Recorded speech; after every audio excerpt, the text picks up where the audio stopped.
con la grabación. Voy a compartir pantalla. Voy a compartir pantalla y vamos a arrancar. Yo habitualmente les voy a ir preguntando si ven la imagen, aunque me hagan así con la cabeza así, ya estoy perfecto porque yo no veo si ustedes visualizan lo mismo que estoy viendo yo. Bueno, este es un PowerPoint donde voy a explicar muy brevemente cómo se hacen estas técnicas. Ay Dios, tengo 2 personas. Voy a ir admitiendo. Y vamos a arrancar. Para mí es medio complicado ir haciendo las 2 cosas al mismo tiempo, les pido 1000 disculpas. Pero bueno, vamos a arrancar con marzo, que es un mes donde todavía hace ciertas temperaturas, donde el cambio del clima no modificó, pero sí modificó algo muy importante para las plantas, que es la durabilidad del día. Los días empezaron a cortar, por más que hagan 30 grados de calor, las plantas empiezan a sentir por estos días cortos que comenzó el otoño. Por lo tanto, hay ciertos trabajos que tenemos que hacer en este mes que son adecuados para esta fecha, porque las plantas empezaron a bajar sus procesos metabólicos, empezaron a hacer un cambio en los sistemas hormonales, empezaron a modificar los contenidos que tienen las hojas, y esto hace que estos cambios nos permitan a nosotros poder empezar a meter mano en nuestro jardín y empezar a trabajar. Entonces, lo primero y lo más llamativo es que marzo es un mes donde debemos podar los cercos perimetrales. ¿Por qué hablo de podar los cercos perimetrales en marzo y no por ahí en el invierno? Porque lo que nosotros pretendemos cuando hacemos la poda de un cerco perimetral, que puede ser un seto, un cerco hecho en forma de puro, como puede ser un cerco único de Crataegus, o un cerco único de Fotinias, o un cerco mixto donde yo le incorporé diferentes tipos de plantas, pero mi finalidad es que sea una muralla verde. No me importa la planta como arbusto en sí, sino me importa en su función, que es un cerco, una pantalla cerrada que no permita el ingreso visual del exterior hacia mi casa. Cuando yo tengo este tipo de cercos, donde yo lo que pretendo es una pared, una muralla, por lo general lo que se hace es podarlo para darle una forma en particular. Entonces, este tipo de podas siempre se recomienda hacer en el mes de marzo, sobre todo fines de marzo, porque yo agarro a la planta en este cambio de días, y la planta comienza a tener ciertas características, como por ejemplo, empieza a bajar sus procesos metabólicos y empieza a entrar en un otoño, por más que la planta sea perenne. Entonces, si yo en este momento le produzco una poda, que está todavía en verde, que todavía hay temperatura, la planta va a sufrir un pequeño estrés. ¿Qué quiere decir? Va a sentir como que algo le está pasando, ¿no? De que no es natural, no es en el momento justo, entonces yo le realizo una poda castigo, que así es como se le llama, y esa poda castigo lo que va a hacer es que la planta se detenga. Ante el estrés las plantas se detienen en su crecimiento, dicen, hasta acá llego porque si sigo continuando creciendo y sigo teniendo este estrés, me puedo morir. Entonces detienen su crecimiento y lo que hace la planta es empezar a estar lenta, y cuando cambia ese estrés, cuando ve que no hay un peligro de muerte, lo que ocurre es que la planta empieza a crecer. Cuando empieza a crecer, cae la primera helada, que esto va a ser abril-mayo. Entonces la planta vuelve a bajar sus procesos metabólicos y se mantiene sin crecimiento. Por eso es tan importante hacer este tipo de poda en esta época, porque lo que se hace es adormecer la planta, y cuando quiere volver a despertar, lo que hago es volverla a dormir con el frío. Entonces se mantiene durante todo el invierno y parte de la primavera en perfectas condiciones. Diferente es si yo la podo en invierno. ¿Puedo podarla? Sí, puedo podarla, pero por ejemplo, si tengo una planta sensible al frío y la podo en el invierno, puedo correr riesgo de que se queme o que se hele. Entonces, haciéndola de forma temprana, como es marzo, no solo que le permito rápida cicatrización a los cortes que hago, sino que juego con este estrés de la planta que a mí me sirve para mantener un cerco lo mejor podado y de la forma más correcta durante más tiempo.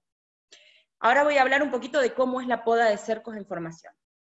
Se realizan los canteros de armado de anuales de invierno. Cuando yo hablo de realizar los canteros, no hablo de plantar las plantas, sino de armar el cantero. ¿Qué quiere decir? Empiezo a extraer los plantines secos, los de verano, los que ya se secaron, los que se murieron, empiezo a remover la tierra y empiezo a abonarla. Yo acá necesito empezar a armar con nutrientes mis canteros. ¿Qué se puede poner? Toda la materia orgánica que tengan disponible en la zona donde ustedes vivan. Por ejemplo, los que vivimos en la zona centro de Argentina podemos conseguir, por ejemplo, todo lo que tiene que ver con las bostas, podemos conseguir pellet de girasol, si tenemos alguna planta cercana podemos usar el pellet de girasol, podemos usar, por ejemplo, todo lo que tiene que ver con cáscara de arroz, si vivimos en el norte de Argentina, donde están las zonas de arrozales, podemos, si estamos en la zona de Mendoza, trabajar con las cáscaras, el orujo de la uva, los que están en Córdoba pueden trabajar, por ejemplo, con todo lo que tiene que ver con la cáscara del maní. Todo eso es materia orgánica fantástica que ustedes pueden usar y que pueden incorporar al suelo. Siempre dejándola descansar. Yo siempre recomiendo que cuando trabajen con bostas dejen entre 15 y un mes descansar esas bostas para que no quemen las plantas. Pueden usar hojas secas. El otoño es un gran colaborador de materia orgánica. Las hojas secas de los árboles nos ayudan muchísimo en la materia orgánica del suelo y además airea el suelo, oxigena. Pueden usar el pasto seco que cortaron en el verano, lo dejamos secar, lo embolsamos y eso lo podemos usar. Podemos usar los restos de comida, compost, humus de lombriz. Eso lo que se recomienda es incorporarlo al suelo, mover la tierra y dejarlo descansar, para que si hay algo fresco, al momento de abril que yo cambio los plantines, eso que estaba fresco se terminó de compostar y al momento de que yo planto, no surge ningún inconveniente de quemado de la planta. Acá hay otra cosa que dice, preparamos la cama de siembra en la huerta. Bueno, marzo es un momento donde empezamos a sembrar todo lo que es plantines de hoja y todo lo que tiene que ver con la huerta de bulbo. Los que les gusta la huerta saben que por ahí la huerta de invierno no es la más divertida, no es la más colorida, porque todo lo que se produce es subterráneo, en el caso de lo que es zanahoria, cebollas, rabanitos, remolachas, y lo que está arriba es todo hoja. No hay frutos como por ejemplo en el verano donde tenemos pimientos, donde tenemos berenjenas, zapallos, entonces por ahí es más aburrida, por decirlo de una manera, pero sí la podemos empezar a preparar en marzo, y lo que tiene de bueno la huerta es que uno puede plantar todos los meses para tener verduras frescas durante todo el invierno. Pero sí la tenemos que preparar. La materia orgánica que se usa es exactamente la misma que para los canteros de invierno, y yo recomiendo mucho la hoja de ciprés, que es ese pino, esa variedad de conífera que tiene una pelotita redondita de color madera, que es bien chiquitita. Todo eso es fantástico. Los que viven en Córdoba, yo sé que ahora se dejó, no se permite más, pero todo lo que tenía que ver con la hojarasca o el mantillo, que se sacaba de los montes naturales, eso era excelente, pero bueno, obviamente hicieron un desastre, algunos productores sacando demasiado, y eso hizo que se erosionaran los suelos, y bueno, se produjo un montón de problemas a nivel ecológico que ahora se prohibió, la extracción está regulada. Pero bueno, si ustedes tienen en su casa, eso lo pueden sacar y pueden usarlo. Otra cosa que se empieza a hacer en marzo es empezar a usar el mulching. Mulching es algo fantástico, es la imagen que ustedes van a ver abajo. ¿Qué es el mulching? Mulching en inglés es frazada, es cobertura. Es algo que el día que ustedes lo comiencen a usar, yo sé que muchos de ustedes seguramente ya lo hacen, van a encontrar que resolvieron muchísimos problemas de lo que tenía que ver con la estructura y el riego de su jardín. El mulching no es ni más ni menos que aplicar una capa de aproximadamente 5 o 6 centímetros de material verde, en lo posible vegetal. Pueden hacerlo con plástico, pero a mí me gusta que lo usen con material vegetal, porque eso le va a permitir mayores ventajas. Ejemplos, ¿qué ventaja tiene? La primera ventaja que tiene de usar mulching o cobertura vegetal es que aporta materia orgánica. Todo lo que yo encuentro de las hojas secas del invierno, las voy a empezar, en vez de a tirar o a quemar, las voy a empezar a poner sobre mis canteros. Eso va a hacer que arme una cobertura bastante espesa, y ese material que se va a empezar a descomponer, porque estamos hablando de material vegetal, va a producir una compostación, se va a descomponer y va a empezar a aportar nutrientes. Solito va a empezar a liberar nutrientes en el suelo. Por lo tanto, la fertilización no la voy a necesitar hacer, porque solo está este material vegetal de cobertura produciendo materia orgánica. ¿Qué otra ventaja tiene en esta época poner este material vegetal, este mulching, sobre la superficie de nuestros canteros? Pueden ser hasta los hoyos de los árboles y de las macetas también. Mantener la temperatura. Ustedes saben que en el invierno la temperatura de la tierra aumenta, esto hace que haya mayor temperatura en relación con el aire exterior, y este mulching va a ser de especie de frazada, de que quede esa temperatura y no se escape hacia el exterior. El sistema radicular va a tener mayor temperatura y va a tener mejor desarrollo. Otra cosa que va a tener es que, por ejemplo, voy a necesitar menos riego, porque al estar esa tierra que antes estaba descubierta, tapada con este material vegetal, el sol no llega a la tierra, entonces hay menos evaporación del agua. Por lo tanto, ustedes van a ver que el agua se va a mantener mucho más. Por esto es que voy a hacer riegos mucho más espaciados. No voy a necesitar regar todos los días o día por medio. Quizás con 1 o 2 riegos semanales en mis arbustos le va a alcanzar como para que se mantenga en perfectas condiciones durante todo el invierno. La otra cosa importante es que, por ejemplo, al tener esta cobertura vegetal, va a haber oscuridad en la tierra. Y esto hace que las malezas no puedan crecer, porque al no tener sol, las malezas no efloran. Entonces voy a tener menos desarrollo de malezas. Otra cosa que nos va a dar esta cobertura vegetal es aquellos que tenemos problemas de aguas muy saladas, nos va a ocurrir algo, que va a ser como una especie de filtro. No quiere decir que me va a filtrar el 100% del agua que yo esté aplicando, ¿eh? Eso sería una burrada que lo diga, pero sí va a ser una especie de filtro pequeño a lo que tiene que ver con las aguas duras, con las aguas saladas. Ustedes van a ver que toda el agua salada se va a sedimentar y va a quedar sobre las hojas, y ya no va a quedar sobre el suelo esa capa blanca. Entonces, nos va a producir que nosotros no tengamos tantos contenidos de sal, sino que empecemos a bajar los contenidos de sal del suelo. A esto, sumado a la materia orgánica que nos va a aportar las hojas, va a mejorar la calidad del suelo. Mucho va a mejorar la calidad del suelo. Y otra cosa que también es importante, para mí, yo lo hablo así tan eufórica del mulching, porque la realidad es que es excelente, y si todos usáramos mulching, y sobre todo en los espacios públicos, y las plazas, las municipalidades, en vez de tirar las hojas, de juntarlas, las incorporaran a los canteros, tendrían unos canteros, unas plazas mucho mejor desarrolladas con menos maleza. Y además mucho más estéticas a la vista, porque queda bonito todo ese mantillo, esa cobertura sobre la superficie. ¿Qué otra cosa tiene de buena? Que cuando yo riego por salpicado, cuando yo hago riego por aspersión con manguera o con un pico, cada vez que cae la gota al suelo, empieza a erosionarlo, lo empieza a endurecer. Ustedes van a ver que cuando uno riega mucho, empieza a ponerse costrosa la tierra, arma toda una capa superficial muy, muy dura. Y más en los suelos, hasta en los suelos arenosos como los nuestros, empieza a suceder eso, que hace toda una capa dura. Eso es porque lo estoy erosionando. Al estar golpeándolo, empiezo a cambiarle la estructura al suelo. Cuando yo le pongo esta superficie, abajo cambia completamente. Ustedes, si alguno tiene mulching, me va a estar dando la razón, que cuando yo meto la mano en la tierra, pasado 2, 3 meses, corro el mulching a un costado y meto las manos en la tierra con la mano, con un guante, encuentro la tierra, no solo de un color oscuro, sino con mucho olor a humedad, materia orgánica, y segundo, blandita, que prácticamente la puedo sacar con la mano sin necesidad de una pala. Eso es porque se protegió la estructura del suelo gracias a esta cobertura vegetal. Es importante que la ubiquen ahora en marzo. Si no lo hicieron, lo pueden hacer ahora, no es que hay una fecha en particular, pero yo siempre elijo marzo por las temperaturas cálidas de la tierra. Y luego hay que volverla a hacer en septiembre, porque esto se va desgastando, por la materia orgánica esto se va descomponiendo y se va haciendo cada vez más finito, entonces hay que incorporarle materia orgánica.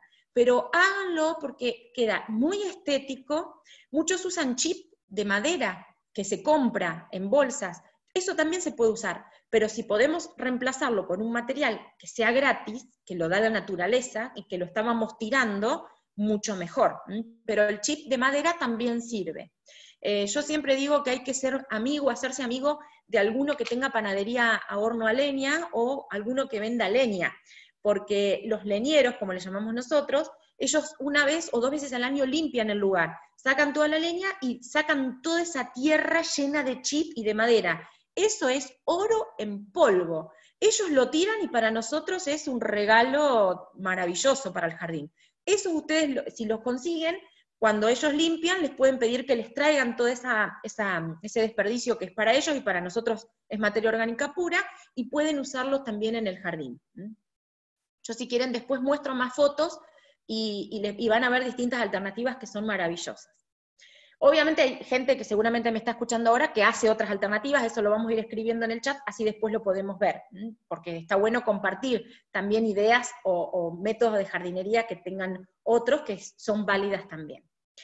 ¿Qué otra cosa comenzamos a hacer en marzo? Bien, todo lo que tiene que ver con la resiembra de céspedes de invierno. Ustedes saben que en el invierno podemos hacer siembras de céspedes que nos mantengan la carpeta verde durante todo el invierno, y esos son los raigras.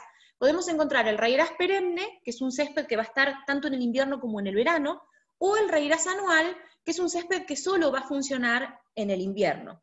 Y el raigras anual se compra en cualquier semillera porque es el que se usa para las pasturas. ¿Qué quiere decir? Es el que se usa para engordar los animales. Por lo tanto, yo voy a un lugar donde vendan semillas de cereales y lo puedo conseguir. Lo importante es la dosis que se usa. Nosotros tenemos que trabajar con una dosis, tanto en el perenne como en el anual, de 5 kilos cada 100 metros cuadrados. O sea, 10 por 10 son 100 metros cuadrados. En esa superficie yo tengo que utilizar 5 kilos de raigras perenne. Lo ideal es sembrarlo fines de marzo, porque todavía tenemos temperaturas cálidas y esto hace que germine rápidamente. En 10 días yo ya tengo toda la cobertura verde impecable. ¿Qué es lo que yo siempre recomiendo cuando hacen siembras de céspedes? Es siempre abonarlo, aplicarle un fertilizante que también se consigue fácilmente y que es muy económico, que se llama fosfato diamónico. Este fosfato diamónico se usan solo 2 kilos cada 100 metros cuadrados, y lo que se puede hacer es, si yo tengo un terreno pelado, primero voy a aplicar el fertilizante y arriba voy a sembrar. ¿Por qué? Porque una vez que yo tiro la semilla en un terreno pelado, no lo puedo pisar. Entonces no puedo después ir caminando para tirar el fertilizante. En cambio, si yo tengo una gramilla, un pasto que ahora se me va a morir en el invierno, pero quiero tener un césped verde en el invierno, lo que voy a hacer es lo siguiente. Voy a agarrar mi máquina de cortar el pasto y la voy a bajar todo lo más que pueda. Lo voy a bajar bien bajito para que cuando yo corte prácticamente rasure o raspe toda la gramilla que está en superficie. Lo voy a cortar con bolsa. ¿Qué quiere decir? A mi máquina de cortar le voy a adherir la bolsa para que todo lo que corte lo chupe, no lo tire en la superficie. Una vez que hice ese corte, voy a agarrar la escobilla plástica y voy a barrer la superficie como si estuviera barriendo hojas. ¿Eso qué va a hacer? Que cuando yo pase el escobillón plástico por encima de la gramilla o por encima del pasto que tenga, raspe la superficie que hay entre la gramilla, amarilla o verde, y la tierra. Hay una capita entre la planta y la tierra que nosotros le llamamos touch, que es una capita marrón clarita, que es sedimento de las hojas viejas que fueron cayendo de los sucesivos cortes. Si ese touch, esos centímetros que tienen de materia orgánica o de hojas muertas de la gramilla, no se remueve, cuando yo tiro a la semilla, la raíz no alcanza a entrar. Entonces, sí o sí necesitamos hacer esto para que cuando yo tire la semilla sobre la gramilla, cuando germine pueda atravesar la raicita y agarrarse en el suelo. Si es este caso donde yo tengo una gramilla vieja, un pasto viejo, y le voy a tirar el raigras perenne, lo que vamos a hacer es sembrar primero y después tirar el fertilizante. ¿Por qué? Porque cuando yo pise para tirar el fertilizante, lo que estoy haciendo es aplastando la semilla contra el suelo y permitiendo que tenga mayor posibilidad de ingresar a la tierra. Si no, lo que yo siempre les digo, terminamos de sembrar, terminamos de fertilizar y caminamos mucho por arriba del pasto, esto va a hacer que nuestro peso ayude a aplastar la semilla contra el suelo. Y después, lo fundamental es el riego. Todos los errores de la siembra del césped son en el riego. El riego que se debe hacer al momento de una siembra o de una resiembra son riegos cortos, 1 o 2 por día, no más que eso, tratando de humedecer el suelo pero no encharcarlo. Porque las semillas... Yo porque mi viejo Hay se un rompió el audio que cumpleaños y lo está... traje para arreglárselo, después se lo llevo. Pasá. disculpen. Traten por favor todos de silenciarse, así no entran las conversaciones cuando estamos hablando. Lo que va a suceder es que si yo lleno de agua, porque claro, nos cuesta tener que regar 2 veces al día, pero si yo lleno de agua, la semilla de raíz es muy livianita, entonces ¿qué hace? Flota. ¿Y qué nos pasa cuando germina? Germinan en los costados, siempre germina, al costado del camino, al costado de la pared, en el hoyo del árbol, que no queríamos sembrar, eso es porque se barrió el agua y barrió la semilla. Entonces tengan en cuenta de nunca producir charcos, siempre riegos cortitos, que humedezca pero sin hacer charcos. ¿Qué otra cosa? Yo termino marzo y abro para que quieran hacer algunas preguntas. ¿Qué otra cosa es importante hacer en estos casos? La poda de todas las trepadoras que florecieron en el invierno, en el verano. Por ejemplo, todas las bignonias, todos los jazmines, lo ideal, fines de marzo, es comenzar a hacer las podas. ¿Por qué? Porque todavía la planta está en crecimiento, pero van a empezar a hacer los fríos fuertes. Si yo estas plantas trepadoras y enredaderas las podo en invierno, los tallos de estas plantas son muy, muy finitos. Corro el riesgo de que con una helada muy fuerte las queme, las estropee. Entonces, lo ideal es podarlas anticipadas, podarlas una poda temprana, que sería fines de marzo, puede ser todo el mes de abril, y le doy la posibilidad que las temperaturas cálidas produzcan flujo de látex y produzcan flujo cilemático y floemático, y produzcan que el cambium, que es algo que está dentro de esas venas como que tienen las plantas, selle todas las heridas. Lo importante es que haciendo estas podas tempranas, yo le permito que las plantas sellen las heridas de los cortes y que estén mucho menos estresadas al momento de los fríos intensos como son los de mayo, junio y julio. Si yo lo hago en el invierno, no solo que la planta está estresada porque la podé, sino que la planta en invierno no cicatriza bien, no tiene buena cicatrización, y corro el riesgo de estropearlas mucho más, con una helada muy fuerte, sobre todo en las bignonias. Entonces, si yo hago este tipo de podas tempranas, yo lo que puedo hacer es mejorar la calidad de la planta. Bien, voy a arrancar hablando de los cercos. Voy a ir detallando unas técnicas de lo que hablamos en marzo, freno, hacemos preguntas y después arranco con abril. Esto es una poda de formación de un cerco nuevo. ¿Qué es lo que tengo que hacer cuando yo recién implanto un cerco y le quiero dar una forma determinada y que la planta crezca rápido? Habitualmente estas cosas no las hacen y después empezamos con los problemas. ¿Cuáles son los problemas? Que las plantas se ahuecan abajo. La planta crece porque no le hice esta técnica de poda y después nos encontramos que abajo nos quedan los huecos. ¿Qué tenemos que hacer? Podar al ras, hacer una poda de rejuvenecimiento para que crezca abajo. Si yo este método lo hago al inicio de mi cerco, me evito esos huecos abajo que quedan tan feos que después tenemos que seguir poniendo plantas para taparlos. Esto que ustedes están viendo en la imagen número A, esto lo hace el cultivo, esto no lo hacemos nosotros. Rasurar la planta al ras del suelo, eso no lo vamos a hacer nosotros, lo hace el cultivo, y eso hace que, por ejemplo, un Carataeus, que es el de la bolilla colorada, venga ya desarrolladito, formado. Si nosotros compramos plantas como en la imagen B, que está en la parte de abajo, que son plantas o plantines chiquitos, pueden venir a raíz desnuda o pueden venir en macetitas chiquititas de 1 litro, de 2 litros, que son una varillita nada más. Puede ser un ligustro, puede ser una ligustrina, puede ser un Carataegus. Si nosotros compramos una planta en esta situación, lo que se debe hacer es al momento de plantar, remover por lo menos 5 centímetros del ápice, de la punta. Esta remoción del ápice, esta remoción de la punta, hace que a la planta yo le dé esta información. Para arriba no vas a crecer, vas a empezar a crecer para los costados.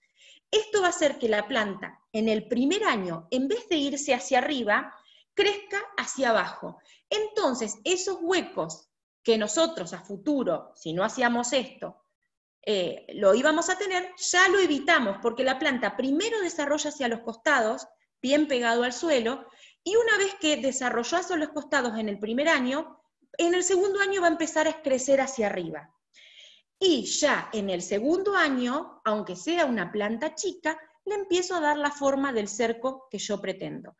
En este caso es una forma más tipo pirámide, pero vamos a ver las otras 3 formas que podemos podar un cerco de acuerdo al lugar donde estemos ubicados o a la situación donde tengamos el cerco. Las podas no son iguales para todos los lados, ni siquiera son iguales para los distintos lugares de la casa.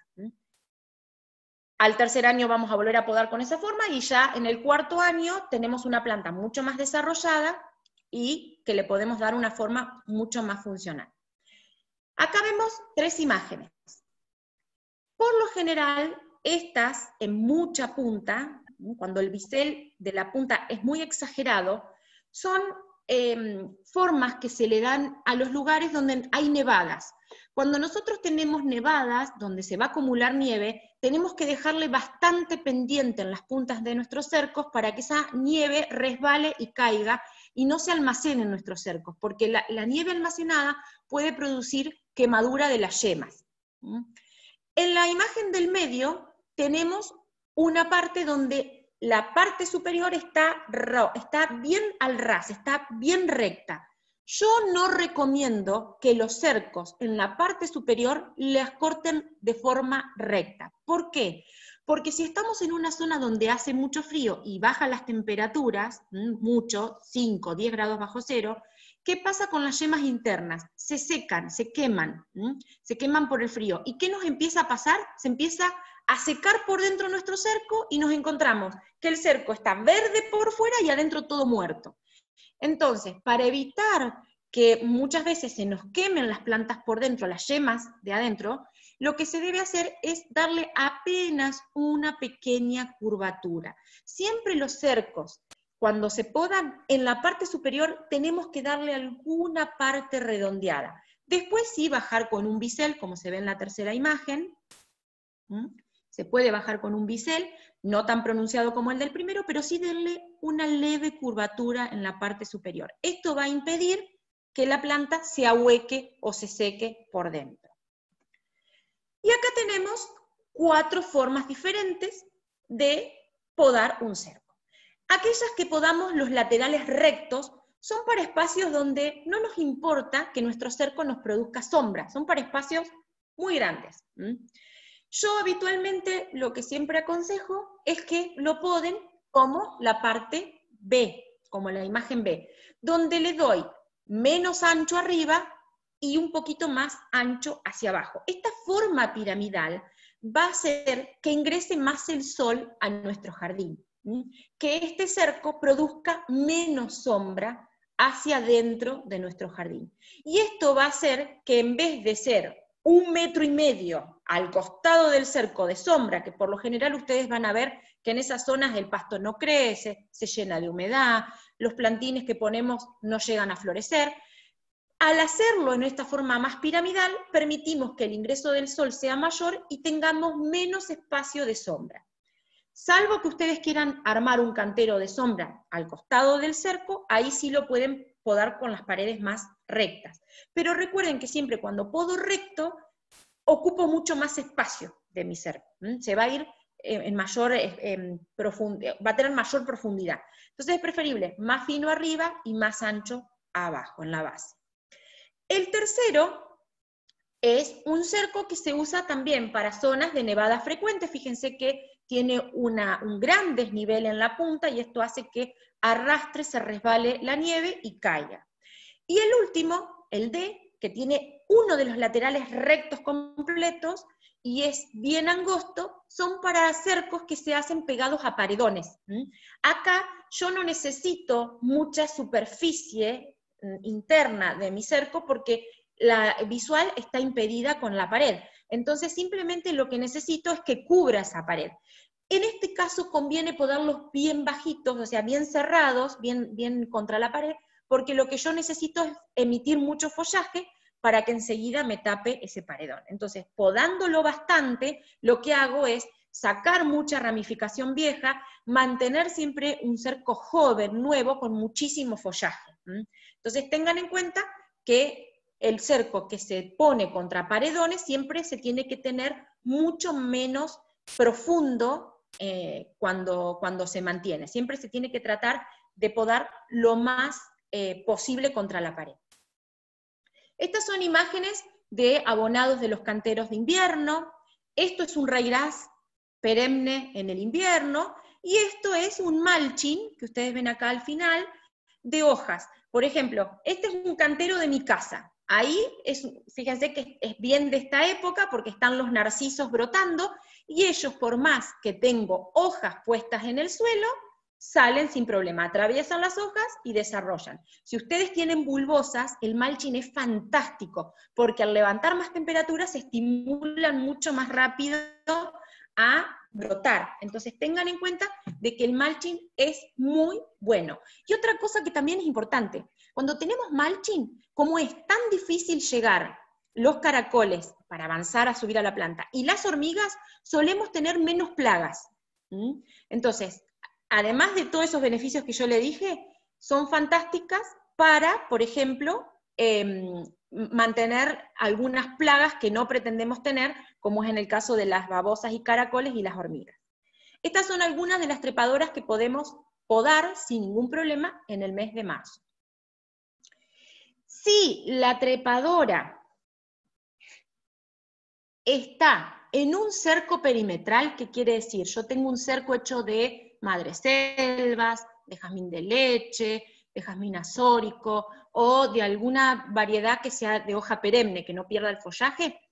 Estas podas se hacen cada 4 años. Yo no puedo podar todos los años mis trepadoras. Se deben podar cada 4 años, en esta misma fecha, y teniendo las características de lo que veíamos anterior, haciendo una poda como si fuera contra la pared, achicarlas bien para que todo lo que se enmarañó dentro de esa trepadora se libere, que tenga oxígeno y que pueda brotar por dentro. Ustedes van a ver el cambio de una trepadora que se fue podada bien bajita contra el alambrado o bien bajita contra la pared, cómo mejora la calidad de las ramas y cómo tiene mayor floración. Esto es importante porque por ahí uno les da lástima, porque por ejemplo, en esta época podemos tener algunos jazmines de leche todavía en flor, sobre todo en marzo, abril, y nos da lástima podarlas. Entonces, a veces uno tiene que priorizar la salud, la calidad de la planta antes que una sola floración. Ya nos dio flores toda la primavera, el verano, podemos perder esa floración en esta fecha, pero sobre todo en jazmín de leche, que es una planta con látex, ustedes cuando la cortan, por eso es el nombre real no es un jazmín, es un trachelospermum.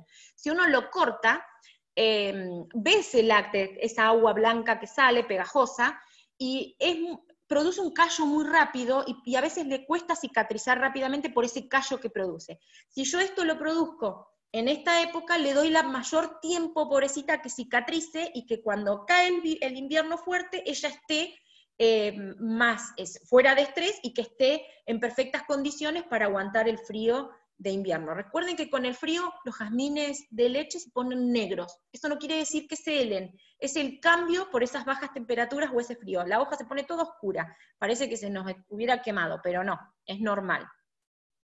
Bien, voy a dejar de compartir, así veo que el chat ha estado movido. No sé si alguno quiere, voy a ver si puedo ver las preguntas que tuvieron sobre esto. El aserrín sí se puede usar en la huerta, pero ojo, no fresco. Siempre todo lo que trabajen con material fresco, bostas, acerrín, virutas, hojas secas, pasto, tiene que estar compostado, haber estado por lo menos 15, 20 días de descanso para luego ser aplicado. ¿Por qué? Porque cuando empieza a compostarse se va a compostar en la huerta y va a levantar temperaturas y nos pueden quemar los plantines. Y a su vez, esta descomposición o este compostaje produce que haya bacterias dentro de esa finalidad que es del compostaje y nos pueden producir algunos hongos que no están buenos que tengamos en el jardín, y menos en la huerta. Entonces, lo ideal es, sobre todo, por ejemplo, lo fantástico del acerrín es mezclado con bostas. Vieron que a veces por ahí tenemos cercanos lugares donde hay hípicos o estud de caballos, donde crían caballos o guardan caballos, donde los ponen adentro de los box para dormir, ahí le tiran acerrín. Y los caballos, una vez al día o 2 veces, o cada 2 días, le limpian esa cama, esa bosta con acerrín, y las van tirando sobre unos montículos. Lo ideal es poder ir con una pala y una bolsa y levantar esa bosta porque tiene muchísima materia orgánica. Lo que hay que tener en cuenta cuando trabajamos con este tipo de bostas y estos acerrines, que como los animales están alimentados a fardos, puede salirnos alfalfa, porque la alfalfa por ahí suele pasar alguna semillita y no germina, pero la levantamos con la mano y se termina el problema.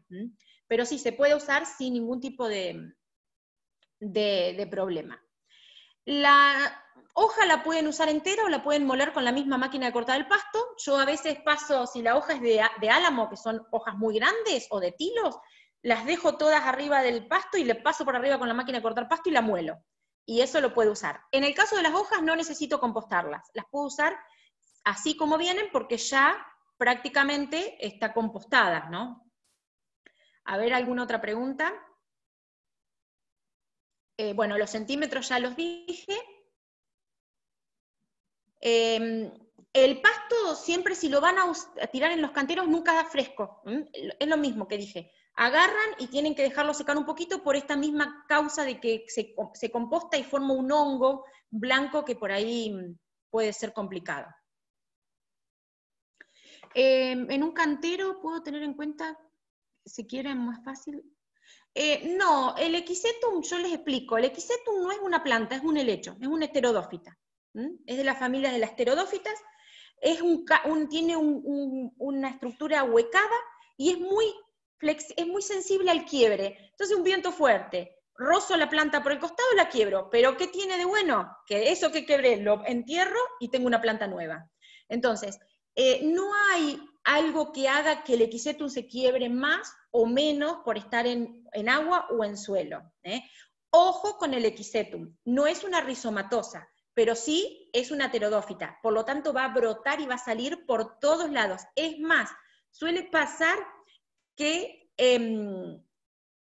pasa por a través de las paredes de un vecino a otro y nos aparece en nuestra casa y nosotros nunca plantamos Equisetum. Así que tengan en cuenta que muchas veces vamos a encontrarnos que la planta sale desmedida.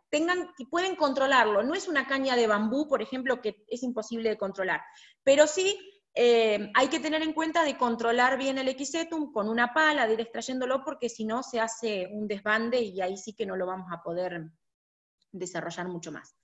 No sé, me es muy difícil leer y contestar, parece que, bueno, a muchas de las cosas las fui contestando. Bueno, acá dicen que tienen una Santa Rita. El pino limón son resistentes al frío, la Santa Rita no. Para nosotros, en La Pampa y en la zona de La Pampa, para abajo, para lo que tiene que ver con la Patagonia, es una planta exótica. Es una planta muy bonita, pero en su lugar de origen, que es Brasil, Misiones. Acá se nos hela, por lo tanto, todas las plantas que son sensibles al frío, y ahora las enumero: Santa Rita, jazmín del cielo. Si tenemos, por ejemplo, jazmín jazminoide, que también es muy sensible al frío. Alguna otra trepadora que sea sensible al frío que me acuerde. Pasionarias del norte, esas que son rojas. Todas esas no se pueden podar en marzo. Esas las vamos a podar pasada el invierno. mediados o fines de agosto es la época ideal de poda. ¿Por qué? Porque esta planta es sensible al frío. Si yo a mi Santa Rita la podo ahora, me la llevo a un invierno sin ningún tipo de ramificación. Entonces la planta no solo que se me va a quemar, sino que se me va a quemar lo poco que dejé después de la poda. Entonces es preferible que esas plantas se poden pasado el frío. Siempre esperamos que la temperatura se empiece a elevar un poquito y ya ahí la puedo podar sin ningún problema. Tengan en cuenta que en nuestra zona de la provincia de La Pampa o la zona de la Patagonia, siempre es recomendada a las plantas sensibles al frío hacer las podas en agosto, inclusive la de los árboles, jacarandá, lapacho, palo borracho, todas esas plantas debemos podarlas fines de agosto. Aunque no hayan brotado, ustedes empiecen a podar en esa época, porque es la forma de garantizarnos de que lo que dejemos después de una poda no se nos hele. Bien. ¿Alguna pregunta más? El pinito limón no tiene problema con el frío, tiene otro problema que es el exceso de agua, que le agarra un hongo y los pudre y los mata. Y acá me dice, tengo donde secreción vicio. Bueno, en estos casos, ¿qué podemos hacer? Vamos a suponer, tengo un cerco que me olvidé que lo tenía, pasaron años sin podar, y ahora se me ocurre de que quiero darle una forma prolija y tipo topiaria. Bueno, eso no se puede hacer en una poda. ¿Qué vamos a hacer? Vamos a realizar una poda primero de formación o de rejuvenecimiento. Le voy a dar una poda bien cerrada, le voy a tratar de sacar la mayor cantidad de follaje, no todo, sino la mayor cantidad de follaje. Eso va a hacer que en la primavera tenga una brotación desmedida. Ustedes van a ver que brota, que es una hermosura. Y en noviembre, que es la segunda poda del cerco perimetral, los cercos no se podan en primavera, se podan fines de primavera como es noviembre, porque necesito darle una poda castigo cuando mayor calor hace, ahí le voy a empezar a dar la forma que yo pretendo. Nos va a llevar por lo menos 2 o 3 podas para lograr tener esa forma redondeada de la punta. Cuando yo ya hice las cosas mal, no puedo en una poda hacer el cambio de años de un mal trabajo de nuestros cercos. Tengan en cuenta eso. Bien, hay un montón de preguntas, me agarro la cabeza. Bueno, los jazmines, acá me preguntan cómo lo puedo hacer que funcione, que vaya hacia arriba. El tema de los jazmines son enredaderas. ¿Qué quiere decir? No son plantas trepadoras. Las enredaderas necesitamos guiarlas. Las plantas trepadoras, si fuera, por ejemplo, una enamorada del muro, una hiedra, ella sola desarrolla, se va hacia arriba. En cambio, las enredaderas, si yo no las guío, el primer tiempo no tengo posibilidad de que se desarrollen, se vuelven rastreras en algunos casos, se van hacia abajo de la tierra y se desparraman. Entonces, lo que vamos a tener que tener en cuenta es lo siguiente, vamos a agarrar y cuando las plantamos por primera vez, siempre todas las plantas trepadoras que se compran y se plantan por primera vez, se les saca la caña. Error garrafal que cometen muchos es dejarle la caña que viene de cultivo. Eso, fíjense lo que dije, caña que viene de cultivo. Eso lo hacen los productores para que la planta no se desarme al momento de producir.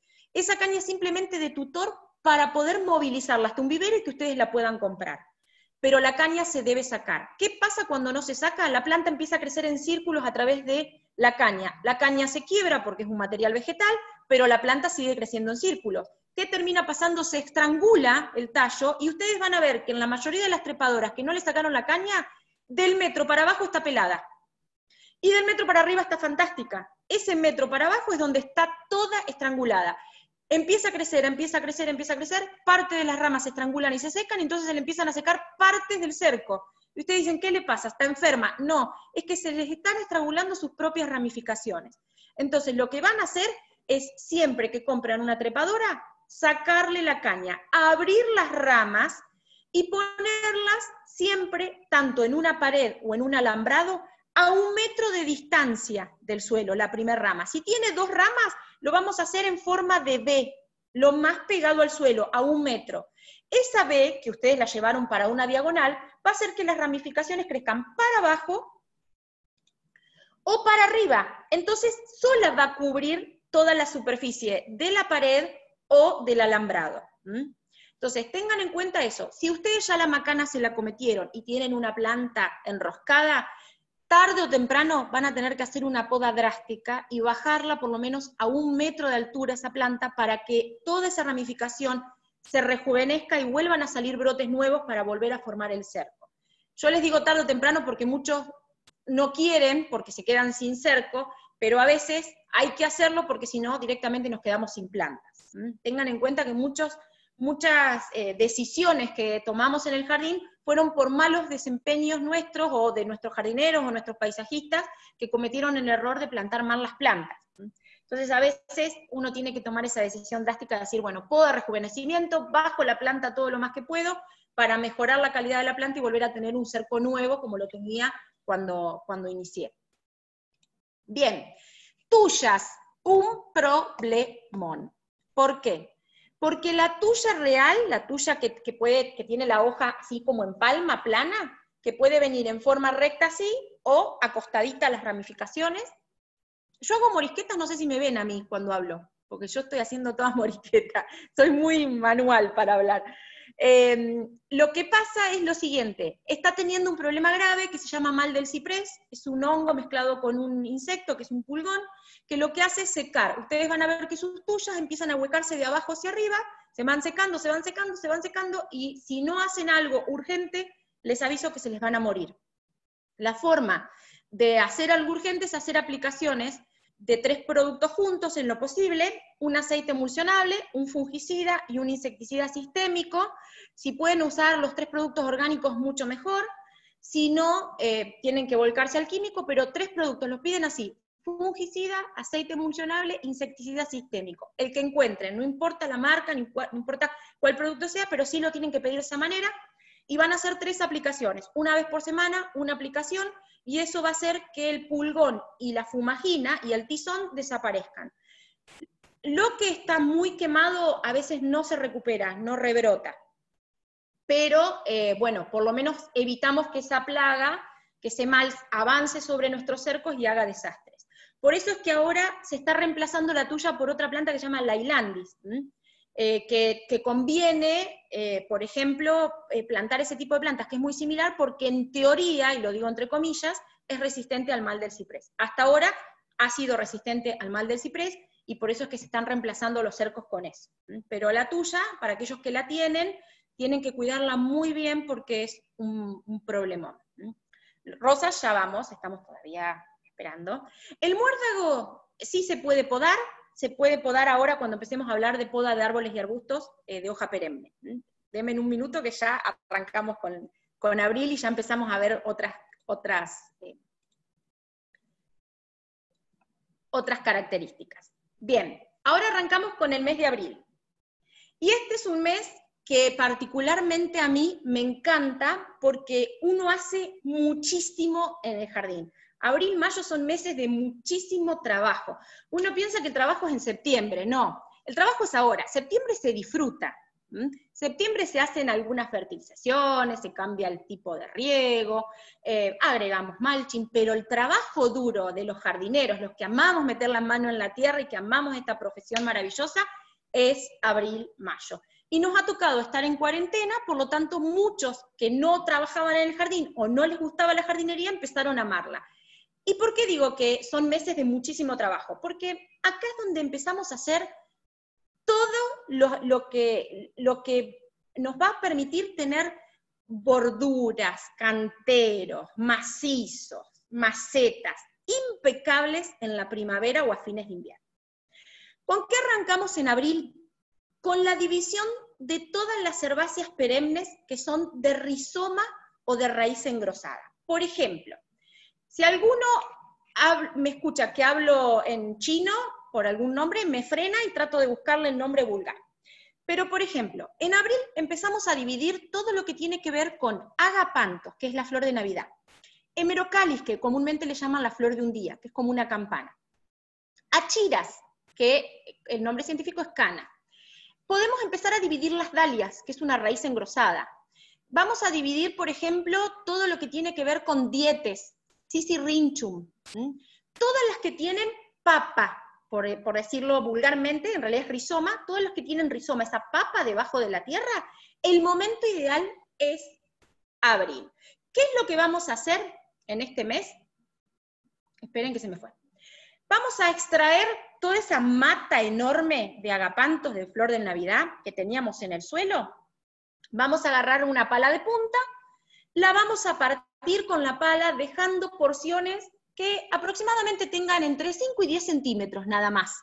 Pueden tener 5 centímetros y no va a haber problema, y hasta los pueden dejar mucho más chiquitos que también van a funcionar. Es más, si el rizoma cuando lo divido me quedo sin hojas, no tiene hojas, también funciona. ¿Por qué? Porque eso que a ustedes parece una papa, en realidad es un tallo. Imagínense una rama de una planta aérea. Bueno, imagínense que eso se transformó y se convirtió en una estructura subterránea.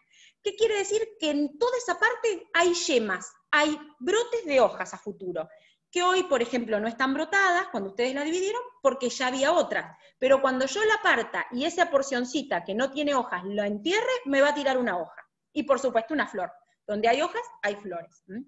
Entonces, tengan en cuenta que lo que vamos a hacer, ahí estoy corriendo, es dividirlas. ¿Qué es lo que se tiene que hacer? Se porciona toda la planta y sí o sí se le debe cortar la hoja al ras. Solo vamos a dejar 3-4 centímetros de hoja, nada más. Es más, muchas veces lo único que queda es la parte blanca de la hoja. ¿Por qué sí o sí tenemos que cortarle las hojas a nuestros rizomas cuando las dividimos? Porque si no lo hacemos, la planta demora mucho tiempo en perderla. Ustedes van a ver que la planta tarda unos meses en deshidratarla y eliminarla, y después mucho más en volverla a hacer brotar. En cambio, al cortarle yo la hoja, lo que hago es que el poco alimento que tiene en esa papa, en ese rizoma que yo dejé, esté listo y a disposición para la brotación, y no para tratar de mantener una hoja que tarde o temprano se va a caer para luego formar una. ¿Por qué se hacen estas divisiones ahora en marzo, en abril, mayo? Porque si yo no lo hago en esta época, no me florecen en noviembre. ¿Se pueden cortar las hojas? Me preguntan. Sí, se pueden cortar las hojas de los agapantos. Ahora pude ver el chat, así que está buenísimo, porque si me preguntan puedo ir explicando. Pero si las podás, conviene hacerlo si los dividís, si no, no es necesario que le corten las hojas. Es una planta perenne, tiene que mantener la hoja porque su hoja es la que le permite almacenar nutrientes. Imagínense que esa papa es donde almacena agua y nutrientes. Entonces, solo se podan las hojas de los agapantos si se dividen, si no, no es necesario. Si uno los quiere hacer por una cuestión cultural, de que lo ha hecho siempre, lo puede hacer. Pero estamos desgastando muchos nutrientes, porque la planta tiene que volver a emitir hojas para desarrollarlas. Entonces, todas estas especies que florecen en el verano las vamos a hacer en esta época. No se hace en esta época lirios. Los iris no se dividen en abril, se dividen en diciembre, porque si yo lo hago a los lirios ahora, pierdo la floración de este año. Entonces, los iris y las clivias, que son esas flores grandes de color naranja, se van a hacer recién en diciembre. Acá preguntan por qué las puntas de las hojas de los agapantos están blancas, porque las estás pasando de agua. No las poden, no las corten, porque lo que hace es volver a bajar esa humedad hacia la punta donde vos cortaste, déjenlas de regar. Las plantas rizomatosas son plantas de poco riego, requieren poca agua, si no se pudren. Entonces, con que hagamos un riego o 2 riegos como mucho en verano, es suficiente. Y con un riego en invierno también es suficiente. Necesitan muy poquita agua, muy poquita agua. Bien, acá dice, comenzamos a trasplantar los árboles de hojas perennes. ¿Qué quiere decir? Todo lo que tiene que ver con cítricos, la época ideal de trasplante es abril, porque como son muy sensibles al frío, no son de nuestra zona, si bien se adaptan y funcionan, no son de nuestra zona, y yo los tengo que podar, porque cuando yo trasplanto, cuando saco una planta de un lado para llevarla a otra, sí o sí se debe podar. Entonces, como yo la voy a podar, si yo hago este trasplante en invierno, como hago con un montón de otras plantas, lo que me produce es que la planta está podada en pleno invierno, fácil de helarse. Entonces yo la trasplanto ahora, donde la temperatura es moderada, la podo, y todavía le doy parte de abril y parte de mayo para sellar las heridas y estar bien estimulada a la brotación de la primavera, y que se mantenga en una estructura bien sana para el invierno. Entonces, voy a trasplantar todo lo de hoja perenne, aquella que no se le cayó la hoja, en abril, y lo voy a podar. ¿Cuánto se poda? Por lo general, cuando hacemos una poda de trasplante, salvo que sea un plantón muy grande, que ahí se poda mucho más, si es una planta pequeña, se la trabaja con 1/3. ¿Qué quiere decir? Imaginamos la copa dividida en 3 partes, 2 partes se les debe sacar, una parte se debe quedar, porque cuando yo trasplanto rompo mucho sistema radicular, y la raíz tiene que tener el mismo volumen que la copa, porque si no es una planta que se va a secar o se va a morir. Entonces lo que hago es lo siguiente: trasplanto, podo, inmediatamente empiezo a regar con abundante agua, y lo que yo les recomiendo que en ese agua le pongan hormona de enraizar. Si no tienen hormona de enraizar, en ese agua una cucharada de canela en polvo, eso es un enraizante maravilloso. Le tiran ese agua con enraizante y eso va a hacer que la raíz vuelva a formar rápidamente raíces. Acá me dice si pueden podar los árboles de tipo perenne. Sí, se pueden empezar a podar ahora en abril, pero las podas de los cítricos no son podas muy intensas, son solo podas de limpieza. Se les saca solo la parte interna, y en el caso de que tengan que hacer un rebajado de copa, bueno, ahí se va a bajar. Pero por lo general todas las ramas internas se deben sacar, porque son ramas que lo único que hacen es sacarle nutrientes a la planta y nunca van a fructificar. Las hortensias se trasplantan cuando pierden la hoja. Ya vamos a ver, esperen, denme un tiempo que llego a las caducas. Ya llego a las caducas. Bien, abril. Si yo no fertilicé mi césped con fosfato de amónico, lo debo hacer en todas las plantas. Siempre ténganse fosfato de amónico, que es re barato y lo consiguen en cualquier forrajería o en lugares donde venden semillas para el campo, o alguien que tenga campo, ustedes le piden unos kilos, ellos usan muchísimas cantidades porque los usan en el momento de sembrar. Entonces es más, a veces ellos se les cae, lo tienen tirado en el piso y eso que lo juntan ustedes y les sirve. Vamos a fertilizar todo el jardín con 2 kilos cada 100 metros cuadrados. O sea, es muy poquito lo que tenemos que asperjar contra las plantas. Es una sal, por lo tanto, aplico el fertilizante y riego. ¿Por qué hay que aplicar fósforo en esta época? Porque el fósforo es rustificador de tejidos. ¿Qué quiere decir? Los hace duros, los endurece. Entonces yo preparo a la planta para que esté firme, para que esté con todos los tejidos rustificados al invierno. La helada no le hace tanto daño si yo tengo una planta que está bien fertilizada con un fertilizante rico en fósforo. Bien, ¿qué otra cosa? Acá me preguntan cuando se le caen las hojitas, eso puede ser porque las abelias, si las pasás de agua, se pelan. Es muy común. Si la estás pasando de agua, se pelan. Y a veces le gusta que cada 4 años le hagas una poda intensa. Las abelias le gusta, es una planta que lignifica mucho y pierde mucho follaje. Entonces las podas y se mantienen fantásticas. Bien, empezamos a colocar los bulbos de floración invernal. Este es el momento adecuado, abril-mayo, de ir a los viveros, al vivero que tengan cerca, o a pedirlos por Mercado Libre, o por las aplicaciones de venta que las llegan a su casa, o de alguna vecina que tiene, pedirle los bulbos.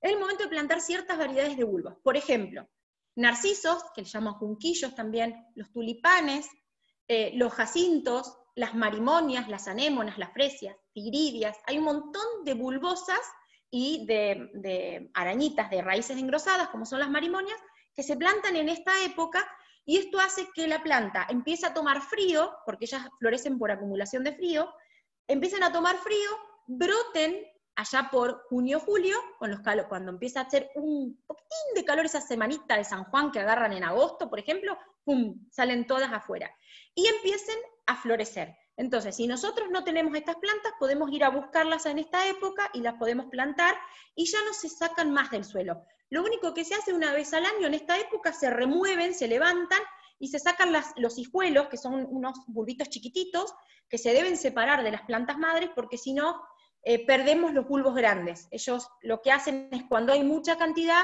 plantados en una superficie, priorizan a los hijos, y prefieren que los bulbos grandes no alimentarse y perder la alimentación, y se mueren, se secan. Y dejan solo los chiquitos, que solo lo único que les van a tirar es hojas y no les van a florecer más. Entonces, una vez al año conviene remover los bulbos del suelo, separar los chiquitos y llevarlos a otro lado, o por ejemplo un cantero, que no me importe, los tiro en el suelo, los entierro, y eso va a hacer que se engorden, y solo dejo los más grandes en los canteros donde quiero floración. Eso se llama llevar bulbos a engorde. Los chiquitos los llevo a un cantero que no se vean, solo van a tirar hojas y se van a alimentar. Dentro de 2 años esos van a estar grandes y ya los voy a poder plantar en mis canteros. En el caso, sí, podemos poner narcisos tranquilamente en maceta. En el caso de, por ejemplo, las marimonias y las anémonas, cuando las compramos en los viveros, vienen deshidratadas. Entonces, lo que hay que hacer es meterlas antes de plantar en un balde, en un tupper con agua, en un recipiente con agua, media hora, 40 minutos, y van a ver que esa marimonia, esa arañita, o esa anémona que parece un carozo seco, se rehidrata y toma hasta 3 veces el tamaño de cuando lo tiré al agua. Y recién ahí lo planto. Si yo lo planto seco, no me brotan, puedo tener mucha pérdida. Entonces es preferible que lo rehidratemos antes de ser plantado. Bien. Acá está la parte más importante que dice comenzamos a planificar el jardín. ¿A qué me refiero con planificar el jardín? Es en el momento que yo, aquel que le guste el mate con el mate, el que le guste el café, con el té, con lo que quieran, me siento en el frente de mi jardín y digo, esto es lo que yo quiero. ¿Esta planta está bien acá o la tengo que cambiar de lugar? Aquellos bulbos, aquellas agapantos, ¿están bien o están demasiado grandes o no tienen luz y por eso no me florecen? O, por ejemplo, este árbol se me hizo demasiado grande y lo voy a tener que podar. Es el momento donde yo tengo que decir qué es lo que necesito, qué es lo que tengo que hacer, qué es lo que tengo que cambiar. Porque en este momento estoy a tiempo de desarrollar todos los procesos que quiera. Muchas veces eso lo hacemos en septiembre, cuando nos gusta salir afuera porque no hace frío. Entonces, ¿qué nos encontramos en septiembre? Que sí, que nos encanta todos los cambios que nos gustaría hacer, pero que no podemos hacerlo porque toda la temporada de hacer cambios ya pasó. Entonces tengo que esperar hasta el año que viene para hacer todos los cambios. En cambio, abril es el momento de planificar, de decir, esto se pasa para allá, esto se poda, esto se cambia, acá se agrega, acá se divide. Entonces, abril es el momento de pensar nuestro jardín, qué jardín queremos para la primavera. No en la primavera es tarde, en la primavera se disfruta, acá se empieza a trabajar. ¿Por qué? Porque estamos a tiempo de las podas, de las divisiones, de los trasplantes, de las siembras. Entonces tengamos en cuenta eso. Y además, en el caso de aquellos que tengan que adquirir plantas, abril es el mes donde a los viveros les empieza a entrar la mercadería o empiezan a pedir la mercadería para el invierno y la primavera. Entonces, si yo no quiero gastar plata y quiero comprar rosas o quiero comprar frutales, me conviene ir ahora, decirle a mi vivero de confianza, mira, yo quiero una rosa inglesa tal, yo quiero 3 híbridas de té tal, o quiero tanta cantidad de floribundas, en el caso de los rosales. O quiero una cereza, una guinda, un durazno blanco, un pelón o lo que fuere. No los van a tener ahora, porque las frutales empiezan a entrar en junio. Pero sí le doy la posibilidad a ese vivero que me lo consiga, porque cuando ustedes en septiembre van cuando la planta ya se vendió, las mejores plantas en septiembre ya no están más, porque la época de comprar ese tipo de planta es junio, julio, en el invierno. Y además, porque a los viveros les llega raíz desnuda. Entonces, una planta, un rosal, que van a estar pagando 350 pesos en un vivero en septiembre, lo pueden pagar 180 en junio, julio, raíz desnuda. Y es un rosal que va a funcionar perfectamente bien, sin ningún tipo de problema. Nada más que no trae tierra y maceta, pero es la misma planta. Entonces, tengan en cuenta que si lo planifican, pueden hasta ahorrar plata. Entonces tengan en cuenta eso, que es importante, porque uno tiene que empezar a hacer los pedidos anticipados para poder elegir en el momento justo que llegan, que es cuando tienen mayor posibilidad de elección, porque hay mayor cantidad de variedades y de plantas. Seguimos. Realizamos las podas de rejuvenecimiento de los rosales. Acá me preguntan el mito de la heladera. Sí, muchos lo que hacen es ponerla 1 o 2 meses en la heladera. Sobre todo, bueno, si ustedes viven en las zonas norte, sí, les conviene ponerlos con turba dentro de la heladera o con arena rubia, los meten adentro de arena rubia y los ponen adentro de la heladera. En la heladera se usa el cajón de las frutas, que es donde tiene 5 grados, ahí lo podemos dejar 1 o 2 meses, eso va a hacer que acumulen frío y los podamos plantar. Es una muy buena técnica. Hoy en día, cuando los compramos, ya vienen preenfriados. La mayoría de los bulbos que se compran en los viveros ya vienen con las horas de frío acumulada, porque vienen todos de Holanda, o vienen todos del sur, de Trevelin, que son productores de bulbos. Entonces tengan en cuenta que si vivimos en el norte de Argentina, podemos preenfriarlos en heladera, eso es cierto.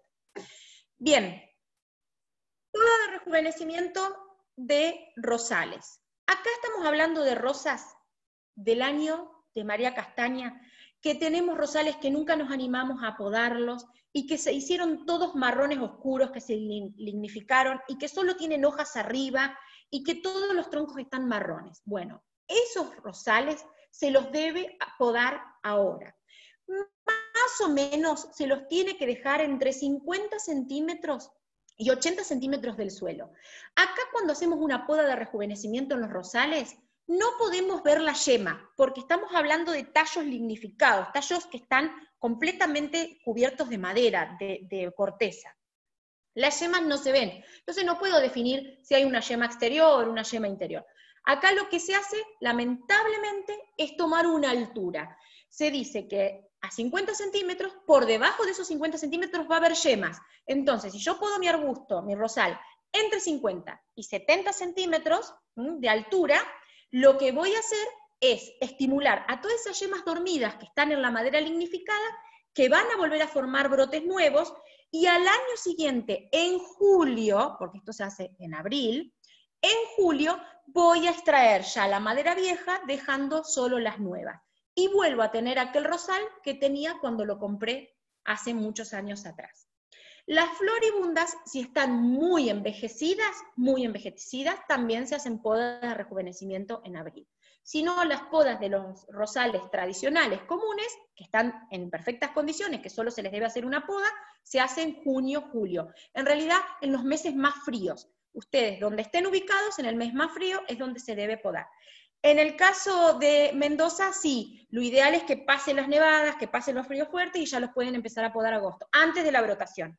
Igualmente, en las zonas muy heladas, porque si no, lo que es en las zonas que están linderas a la pampa, también las podan en junio, julio. Las mini rosas, me preguntan acá, no se podan, solamente se limpian. Se limpian la parte interna, se rebaja un poquito la copa, pero no se les hace una poda tan drástica, porque las mini rosas no son hechas de injerto, son de esqueje, entonces tenemos posibilidad de que se nos sequen. En cambio, los rosales están hechos de injerto y tienen otro tipo de sistema radicular. Bien, otra cosa, debemos realizar el último riego y fertilización de las orquídeas. Y acá hablo de aquellos que tienen orquídeas en el exterior, no las que están adentro de nuestra casa. Las de nuestra casa se manejan como durante todo el año igual, se hacen riegos esporádicos, fertilización una vez o dos cada 2 meses, pero las que están afuera, si yo vivo en una zona muy fría y mis orquídeas están en el exterior y yo las riego durante el invierno, estoy llenando los tejidos de agua. Cuando cae una helada, ese tejido se congela y me mata la orquídea. Entonces, lo que yo voy a hacer con aquellas orquídeas que están en el exterior, agarradas de árboles, a principio de abril le voy a dar un riego con una fertilización, y lo que voy a hacer es taparlas con manta térmica. Le voy a dar buena cantidad de vueltas con manta térmica. Las voy a tapar, y hasta septiembre no la vuelvo a destapar ni la vuelvo a regar. Para aquellos que tienen orquídeas saben que las orquídeas requieren periodos muy secos, y de hecho las orquídeas demoran 9 meses en morirse por falta de agua.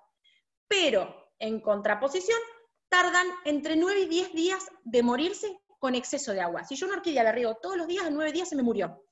En cambio, si yo estoy con una orquídea, ahora voy a dar la excepción, con una orquídea exterior, 9 meses sin regar, a ella no se va a morir. Se va a deshidratar, se le va a caer la hoja, pero muerta no va a estar. Entonces, hay que pasar todo el periodo de invierno sin agua para evitar que se nos congelen, que se nos helen con las heladas o con los fríos bajos. ¿Cuál es la excepción de las orquídeas? La Phalaenopsis. Phalaenopsis tiene riegos más seguidos, no hay que dejarla sin agua como las otras, porque Phalaenopsis es una orquídea de mayor humedad, pero es el único caso excepcional. El resto necesitan riegos esporádicos, esperar que se seque bien ese medio o ese sistema radicular para recién volver a regar. Bien, avanzamos. Me fui para el otro lado, perdón.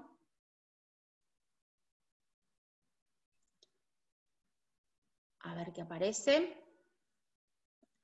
Bien, no sé qué he tocado. Esperen. A ver si así. Ahora sí. Voy a manejarlo con este que me es más práctico. Ahí decía, comenzamos a tapar las plantas. Este año en la zona centro de Argentina heló bastante tarde, en abril, una helada muy suave, siempre suele helar bastante temprano, pero este año fue como un año normal. En abril nos cayó la primera heladita, no fue una helada que quemó, gracias a Dios, pero sí empiezan a resentirse las plantas. Entonces, uno no tiene que esperar a que hele, tiene que tratar de taparlas antes para evitar que hele. Entonces, a principios de abril, antes de la primera helada, yo ya tengo que empezar a tapar mis plantas. ¿Con qué se tapa? Con manta térmica, cartón y papel de diario. Cuando tenemos plantas donde tenemos que tapar el tronco, por ejemplo, en el caso nuestro de la zona centro y Patagonia, lapacho, jacarandá, palo borracho, kiri, en el caso de los que tengan kiri, que no soporta el frío, se hela con muchísima facilidad. Es una mentira todo lo que aparece en las redes sociales. Ojo, a veces el kiri no es, a veces las plantas que funcionan en las redes sociales no es tan cierto lo que dicen, tengan en cuenta eso. Lo que vamos a hacer, todo lo que tenga tronco, lo vamos a tapar con cartón de diario. Vamos a hacer un círculo con cartón de diario y con cartón, perdón, y con papel de diario vamos a hacer bollitos y lo vamos a meter entre medio del cartón y el tronco de la planta.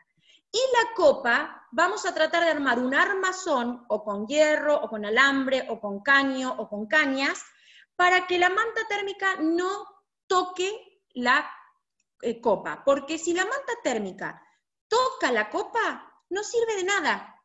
Porque la manta térmica cumple función cuando queda un espacio entre la planta y la manta térmica. Ese espacio de aire es la capa aislante. Entonces, sin ese aire, sin esa pared aislante, la manta térmica no cumple ninguna función. Y la manta térmica es pao, no es friselina. La friselina no tiene ese aditivo que nosotros necesitamos para que sea protectora del frío, para que sea aislante térmico. La friselina no nos sirve. Tampoco nos sirven los plásticos, porque el plástico no deja liberar la evapotranspiración de la planta. Entonces, la manta térmica lo que hace es producir intercambio gaseoso, liberar la humedad y dejar ingresar el sol. Es una tela que está hecha especialmente para las plantas. Entonces, todas las copas de los árboles, o estrelipsia, como me preguntan ahí, Santa Ritas, rosa chinas, todas las variedades que suelen helarse, que sufren el frío, orquídeas, se van a tapar en esta época. ¿Cuándo se van a destapar? Recién las vamos a destapar en septiembre. Tienen que pasar todo ese periodo de frío hasta que pase la última helada y recién ahí la voy a destapar. Cuando hablamos de cítricos tenemos que tapar limones, limas, limones sutines y pomelos. Cuando son, por lo general, los primeros 5 años debemos taparlos. ¿Qué otra cosa tenemos que tapar? Las pindó. Si nosotros traemos una planta que es del norte de Argentina a vivir a la Pampa o a vivir a la Patagonia, y es lógico que se va a helar. Entonces, en este caso, lo que tenemos que hacer es tapar sí o sí nuestras pindó. Las podemos tapar solamente en el punto donde salen las hojas, como ustedes ven acá, 1 metro para abajo de donde salen las hojas y 1 metro para arriba. Puedo tapar con media sombra y después con manta térmica. La capa aislante me lo va a hacer la media sombra. Y si no, podemos tapar con cartón y después podemos tapar con la manta térmica. Bien. Me dicen si la phalaenopsis es de exterior. En la Pampa se hela, si lo hacemos afuera. Si lo hacemos, si las tenemos adentro es mucho mejor. Si viviéramos en el norte sí pueden estar afuera. Bueno, acá hay unos cortes de los rosales, para que ustedes hagan cortes bien hechos, tanto en la poda de rejuvenecimiento o en la poda sucesiva, tienen que tener en cuenta que la altura del corte siempre es 1 centímetro por encima de la yema, en el caso de que se vea, nunca un bisel tan profundo, porque cuando nosotros hacemos este corte tan profundo como es el corte de la mitad, del modelo del medio, cortamos parte del cambium, que es ese tejido que nos permite producir piel, sellar, y al cortarlo lo lastimamos y no produce tejido de cierre. Entonces, este corte lo que nos va a pasar es que no va a cicatrizar, va a entrar el agua y se nos va a podrir la yema. Y en este caso, que está a 2 o 3 centímetros de la yema, pasa lo mismo. Si yo lo corté tan lejos de la yema, el cambium que está acá no llega a la parte donde tengo que cicatrizar y la planta ese tallito se empieza a quemar, van a ver que se hace como un toconcito, se va secando hasta que termina de secarme la yema. Esto es un ejemplo de un rosal viejo, grande, estamos hablando de más de 1 metro de altura, de más otro 1,5 metros. Sí, en Rosa Cyber también las vamos a hacer una poda de rejuvenecimiento, si son muy viejas, y está muy lignificado el tallo. Y el tamaño final que debemos obtener en la poda de rejuvenecimiento, no en la poda tradicional, es esta que ustedes ven acá. Una rosa sin podar, vieja, una rosa podada. Después, ya las podas se van a hacer en julio de otra manera, ¿no? Bien, vamos a ir a la siguiente. Mayo. Dejo de compartir y preguntas, algunas, dudas. Ya se nos fue 1 hora y todavía me quedan 2 meses, y los meses más complicados. ¿Alguna duda que no haya contestado?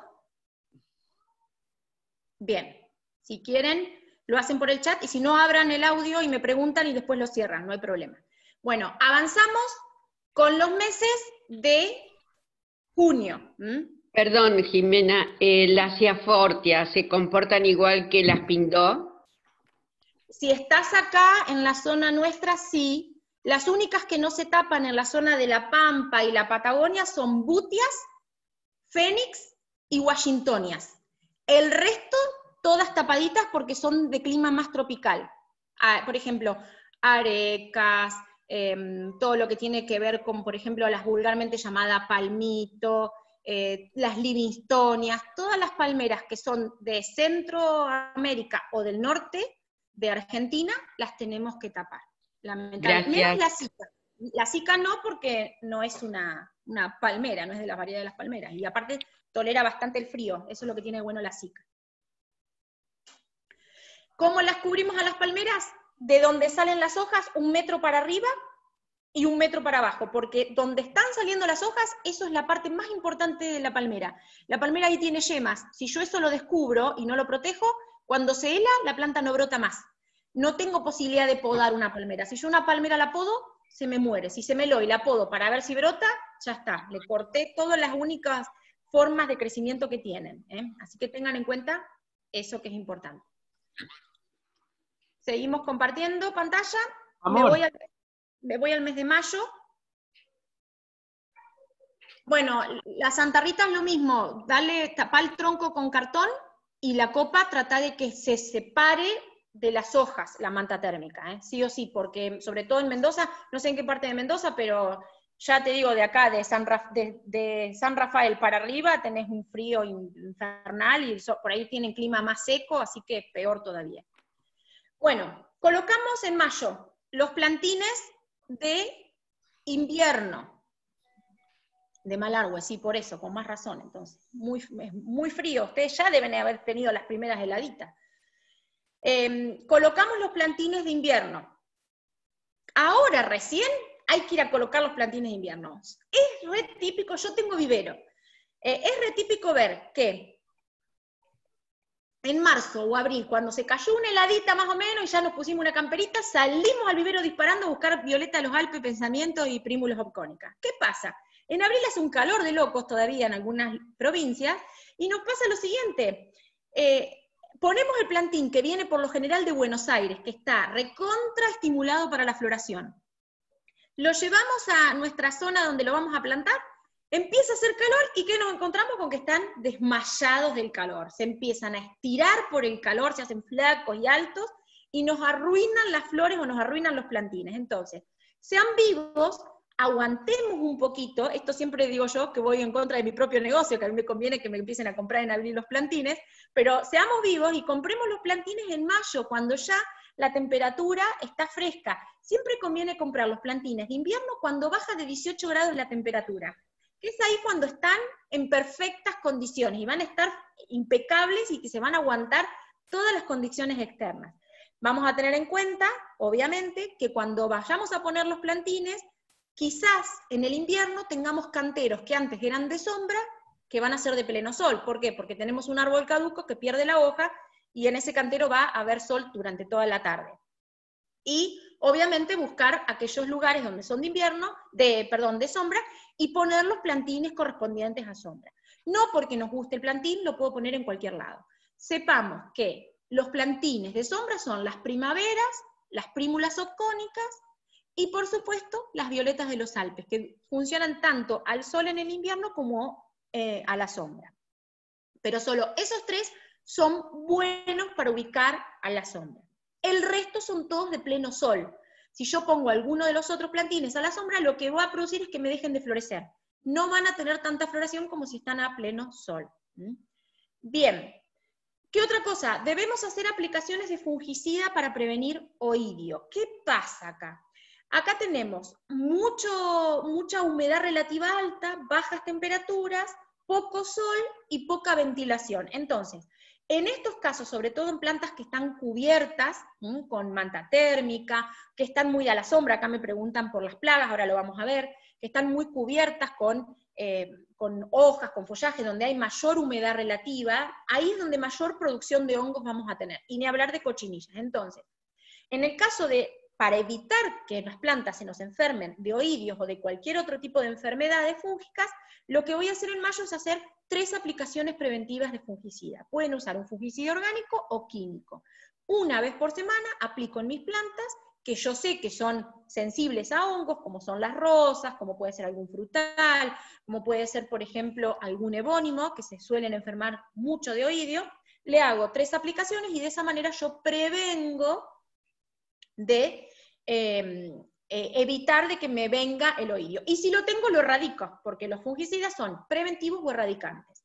Y en el caso de la cochinilla, que me están preguntando, lo que hay que hacer es hacer aplicaciones de insecticida sistémico con un aceite emulsionable. 3 aplicaciones, esos 2 productos juntos, y con eso vos vas a combatir a la cochinilla. Puede ser orgánico o puede ser químico. Acá vamos a una parte importante, que es la aplicación de todo lo que tiene que ver con, estos son los plantines de invierno, es con todo lo que tiene que ver con el amarilis. El amarilis es una planta, que ahora vamos a ver la foto, que tiene unas cornetas rojas impresionantes, algunas rojas con blanca, que es una planta proterante, que quiere decir que primero florece y después da la hoja. Muchas veces, sí, el cardo bordelés funciona para oidio, sí. ¿Qué es importante de los amarilis? Que es una planta que en su lugar de origen es caduca, pierde la hoja para poder inducirse a floración. Entonces pasa que por ahí la tenemos en lugares muy templados, o en lugares donde están protegidos, entonces la helada no le termina de tirar la hoja, y mantiene la hoja durante todo el invierno. Y eso hace que el amarilis nos deje de florecer. Entonces, lo que voy a hacer es lo siguiente. Yo en mayo voy a agarrar todos mis amarilis y les voy a cortar las hojas al ras. Voy a agarrar el bulbo que está apenas saliendo afuera y le voy a cortar la hoja al ras. La voy a hacer que se introduzca rápidamente en el invierno. Eso va a hacer que la planta se estimule, ya deja de estar estimulada la vegetación a tirar hojas, y se empieza a estimular a la floración. Inmediatamente que yo hago eso, ustedes van a ver que la planta empieza a los 2 meses a elongar el pedúnculo floral. Van a ver que va a empezar a tirar la vara desde el centro del bulbo. Y nos puede llegar a dar, si es un bulbo grande, 1 o 2 varas por planta. Entonces, si ustedes hacen esto todos los años de cortarle las hojas a los amarilis, hacen una doble función. Primero, estimularlos a la floración. Y segundo, que dejen de desgastar los nutrientes. Son plantas que van a estar mucho mejor desarrolladas, los bulbos van a estar mucho más grandes y van a ser mucho mejores, mucha más floración, pueden llegar a tener hasta 2 o 3 varas por bulbo. En este momento donde yo le corto las hojas, puedo dividirlos. Van a extraer el bulbo de amarilis, le van a cortar los gajos que salen hacia los costados, son como 2 láminas que tienen al costado de los bulbos, se los pueden sacar y pueden plantarlos en diferentes lugares. Acá me preguntan mucho sobre las cochinillas. El caldo bordelés sí sirve como fungicida. El aceite emulsionable sí es un aceite agrícola, es un aceite que sirve para adherir y para tapar por los poros de los insectos. El dimetoato sí es un insecticida sistémico. Cualquiera que en la cajita diga sistémico funciona. Imidacloprid, clorpirifos, todos esos funcionan como insecticidas sistémicos. Y si no, lo ideal es aceite de NEM, que es orgánico, jabón potásico, que es orgánico, tierra de diatomea, que es orgánica. Las hormigas afectan a las plantas porque producen cavidades en la tierra, producen huecos que les hace entrar aire, y cuando hay mucho aire en el sistema radicular, se muere la planta. Entonces, por ahí es malo, no porque la daña la planta, sino porque el medio que utiliza para vivir, que es hacer cavidades, hacer huecos en los hormigueros, termina matando a la plantita. Por eso es que a veces hay que combatirlas. Cuando ven hormigas, muchas hormigas en una maceta, traten de eliminarlas porque les va a terminar secando la plantita. No se la come, pero les hace entrar oxígeno y la seca. Jiménez, tengo una pregunta. Vos sabés que yo me levanto todas las mañanas y en el patio tengo todo el patio lleno de agujeritos en la tierra. ¿Qué serán, hormigas? Ahora sí, vas a ver tú un montañita alrededor redondo y a la boca del hormiguero liso. Eso es típico de una variedad de hormigas. Cuando nosotros vemos eso que tiene todo un montículo alrededor prolijito y liso alrededor, es hormiga. Diferente es si vos tenés toda una montañita de tierra. Si es una montañita de tierra toda cerrada, ahí estás teniendo en estos momentos gusano grasiento. Es un gusano blanco que se dedica a comer las raíces de las plantas. Hay que combatirlo. A futuro va a ser un bicho torito, pero ahora te come sobre todo el pasto, te lo mancha, te hace todo como amarillo. Sí, entonces, ¿qué tendría que hacer? Y fijarte qué tipo de problema es, y en el caso de una hormiga, aplicar un hormiguicida, y en el caso del gusano grasiento, aplicar algún insecticida. Que no es lo mismo. No hay por qué. Acá me preguntan si la flor del pájaro se puede dividir. No. El que quiere una flor del pájaro, que se la compre. Y les explico el por qué. No es que sea egoísta y que quieran que me vayan a comprar las flores del pájaro a mí, pero la realidad es la siguiente: la flor del pájaro tarda 8 años en florecer. Si la planta es muy chica y yo divido el rizoma, pierdo la información de todos esos años. Pasa a estar a foja cero, al primer año de desarrollo, y va a tardar 8 años en florecer. Si mi planta es un plantón gigantesco y voy a sacar un pedacito, eso que extraje chiquitito, pasa a foja cero. El resto no, sigue manteniendo la cantidad de años de inducción a floración. Pero cuando la planta es muy chica, tratemos de no dividirla para evitar la pérdida de la floración. Bien, seguimos. Comenzamos a realizar los trasplantes de árboles caducos y arbustos de todo tipo. Mayo, a partir de que empieza a bajar la temperatura, que está por debajo de 16 grados, ya es el momento de empezar a hacerle todas las achurías a las plantas, porque las plantas debajo de 16 grados dejan de tener procesos metabólicos, se enlentecen, se entran en el otoño. ¿Esto qué quiere decir? Que ya no hay flujo de nutrientes a las yemas. ¿Esto qué quiere decir? Que la planta perdió la hoja, entonces ya deja de fotosintetizar. Las plantas que tienen hojas fotosintetizan menos, hay menos respiración, hay menos evapotranspiración. La planta está dormida, en una palabra. Entonces, en este momento es el momento de trasplantar. Todos los árboles caducos, ejemplo, fresno, si tuviera algún frutal, que lo tengo que trasplantar sí o sí. Si tengo que trasplantar, por ejemplo, algún roble, aunque sea enorme, lo puedo trasplantar en esta época.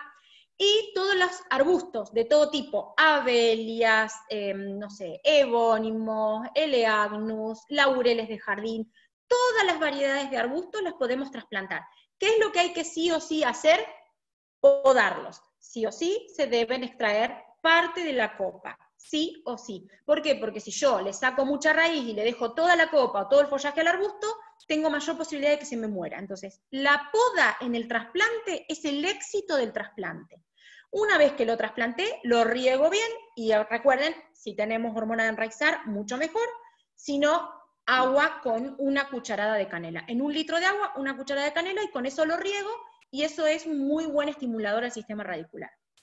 Riego los primeros 15 días abundante. Todos los días le echo un poquito de agua, y en la primera semana, después en la segunda semana, cada 2 días riego, porque yo necesito mantener hidratado lo más que pueda el sistema radicular. Pasados los 15-20 días ya los riegos los hago más espaciados, no necesitan tanta agua. Pero sí los primeros días para hidratar bien ese sistema radicular que dañé, que lastimé. Bien. Vamos a regular los riegos de invierno. ¿Qué quiere decir con esto? Yo ya no riego todos los días a la mañana, no riego todos los días al atardecer, sino que voy a regar un solo riego cada 2 o 3 días, si tenemos césped día por medio, de entre las 10 de la mañana y la 1 de la tarde. ¿Por qué ese horario? Porque a la planta yo la estoy humedeciendo cuando mayor actividad tiene, que es cuando mayor temperatura hay, que es en ese horario, y que además yo le doy la posibilidad que con el resto del sol de la tarde le permita evaporar el agua que queda en superficie de la hoja. El hecho de evaporar el agua que queda en superficie de la hoja hace que tengamos menos hongos. Si yo a una planta la mantengo en el invierno con mucha agua sobre el follaje, lo que me ocurre es que se llenan de hongos nuestras plantas. Me dice, ¿nacieron semillas? No, no se podan. Hasta que no tengas un bulbo grande no podes las amariles, porque no te van a florecer. Siempre los bulbos chiquitos, de semilla chiquitita, siempre se deja las hojas de las bulbosas para que se armen bien esos bulbos grandes y puedan inducirse a floración. Bien, se riega menos y se riega en ese horario. No se riega más al atardecer ni a la mañana. ¿Qué debemos hacer? Se cambia la altura del corte del césped. Acá vamos a tener en cuenta lo siguiente. Vamos a bajar la máquina de cortar el pasto. La mayoría de la gente corta mal el césped. En el verano lo corta bajito. Error, se corta alto. En el invierno se corta bajito. ¿Y por qué se corta bajito en el invierno? Más bajito que en el verano. Porque yo lo que necesito es desarrollar una mata bien baja para que las yemas estén expuestas al sol y que entre mayor cantidad de sol para estimular a la brotación a mi césped. Recuerden que estamos trabajando con céspedes de invierno que toleran las bajas temperaturas, por lo tanto no se va a helar con una helada, pero sí necesita buena inducción del sol para obtener rebrote, como es el raíraz perenne. Entonces, en el invierno bajo el césped, la máquina de cortar pasto, y corto bajito. Y ya después, en octubre, vamos a levantar la máquina para cortarlo un poquito más alto, para evitar que se nos seque con el sol. Bien, acá estamos viendo algunas imágenes de trasplantes de arbustos. Esta planta se poda absolutamente toda. Esto es una imagen del oidio, de un hongo muy característico, que es como un polvo blanco que está sobre la hoja. Acá tenemos amarilis. El corte de la máquina es una imagen figurativa, y el riego del césped, que también es una imagen figurativa. Vamos a la próxima, que ya nos vamos al mes de junio, y ya con este mes terminaríamos todo lo que es de invierno, porque ya julio pasamos a invierno, y ya son otras actividades. Acá lo que tenemos que hacer es, en junio, que muchos ya empiezan a hacer la poda de las rosas sobre todo, es empezar a hacer aplicaciones de fungicida para hoja, como son, por ejemplo, productos en lo químico, un carbendazim, o un caldo bordelés, o un Cineb, por ejemplo. Esto en las rosas, si yo le empiezo a aplicar en el mes de junio, que es un mes donde la planta se suele pelar, pero que sus tallos están en perfectas condiciones, yo lo que hago al aplicar este producto 3 semanas seguidas, una vez por semana, es evitar que la mancha negra del rosal flore en la primavera. Orgánicos hay varios, pueden hacer... Como la concha de mi madre. Orgánicos pueden hacer con, por ejemplo, hay una interrupción que me está matando. Pueden hacerse con una cucharada de canela, más 200 gramos de ortiga, más 200 o 300 gramos de quisetum, de la cola de caballo. Todo eso lo dejo descansar 15 días, y ese producto que saco un producto que es un fungicida. 200 centímetros cúbicos de ese producto en 1 litro de agua, y con eso puedo matar los hongos en las plantas. Y la otra cosa que es fungicida es la cáscara de los cítricos, que lo que hacen es, ustedes lo hierven a la cáscara del cítrico, y con esa agua rebajada a la mitad de agua, mitad del agua de los cítricos, es un fungicida. La otra cosa es una cucharadita chiquita en 1 litro de agua en bicarbonato de sodio, en 1 litro de agua de bicarbonato de sodio, y con eso también es un fungicida. Esos son todos productos orgánicos que pueden usar para matar hongos en las plantas.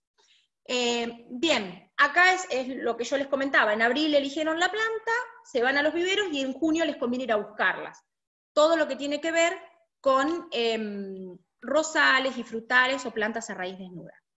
Acá hablamos lo del gusano grasiento, este gusano blanco, que lo que tiene es tener una estructura muy gorda que está bajo la tierra, por lo general está en lugares muy húmedos, uno cuando mete la pala los encuentra. Los perros, los animales se vuelven locos, se los comen porque se ve que es un sabor muy rico y tiene mucha proteína, entonces se lo comen. Pero si ustedes ven que se les mancha el césped, hace manchones y se le empiezan a morir sectores de las plantitas, es porque tienen gusano grasiento que se dedica a comer las raíces. Lo que tienen que hacer es combatirlo, pueden usar un insecticida orgánico como es el aceite de NEM o el jabón potásico, y si no usar cipermetrina que se aplica en el suelo y con eso lo van a combatir. Acá hablan de las semillas de los cítricos.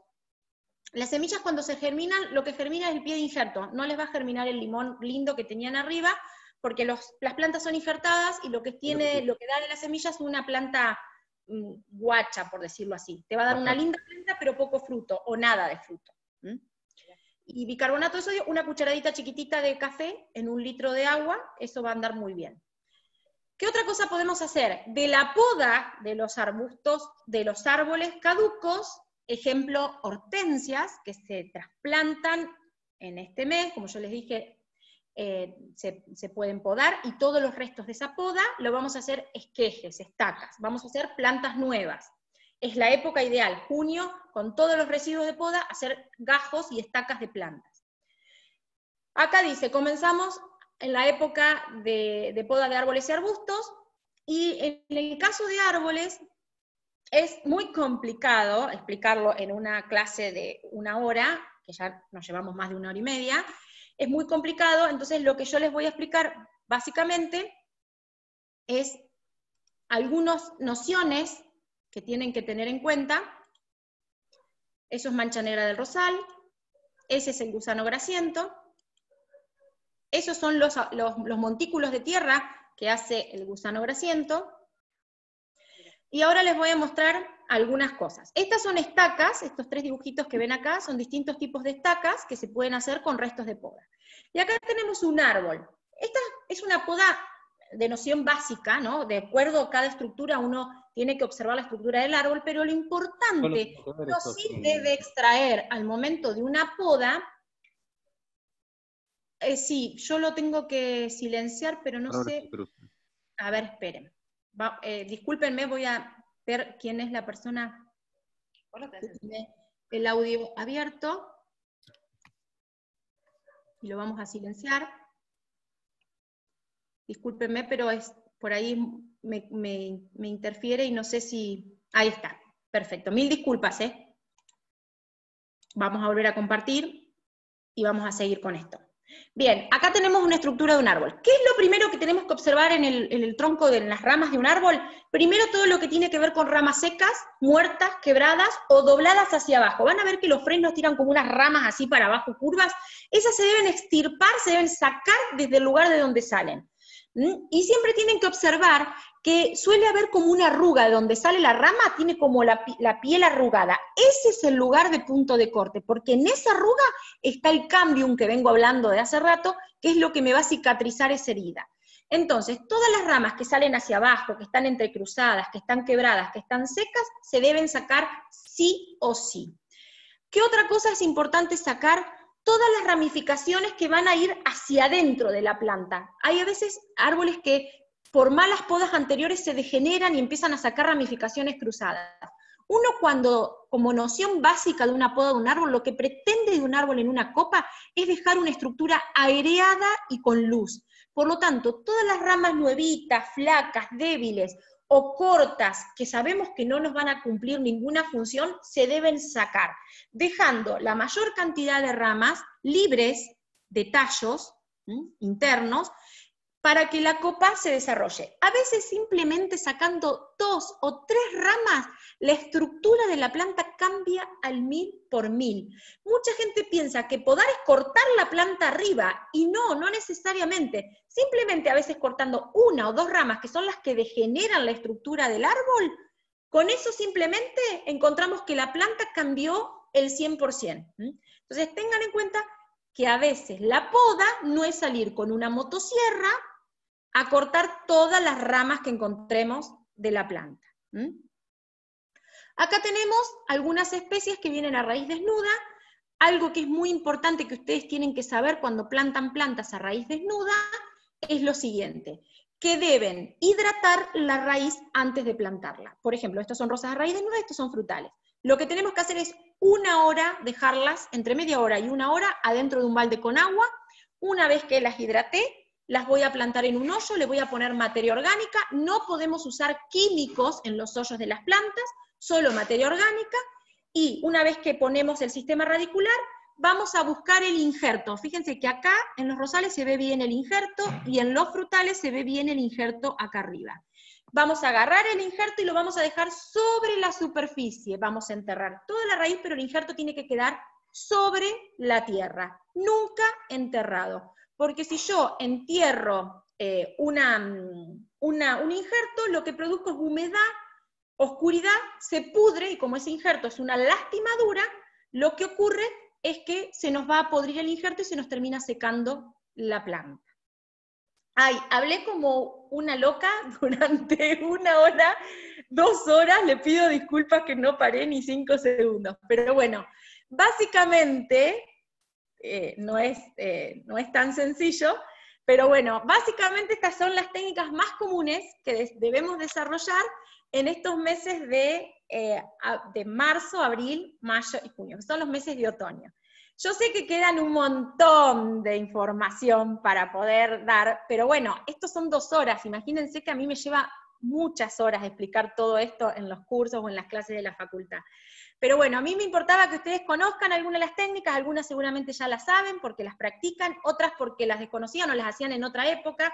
Esto es un cronograma del jardín. Yo les voy a dar mi mail, por si ustedes quieren. Yo escribí un manual de jardinería pampeana donde están mes a mes qué cosas hay que hacer en el jardín. Y está todo esto que hablé, por si alguno no pudo tomar nota, o por si a alguno se le perdió el link o se perdió el internet.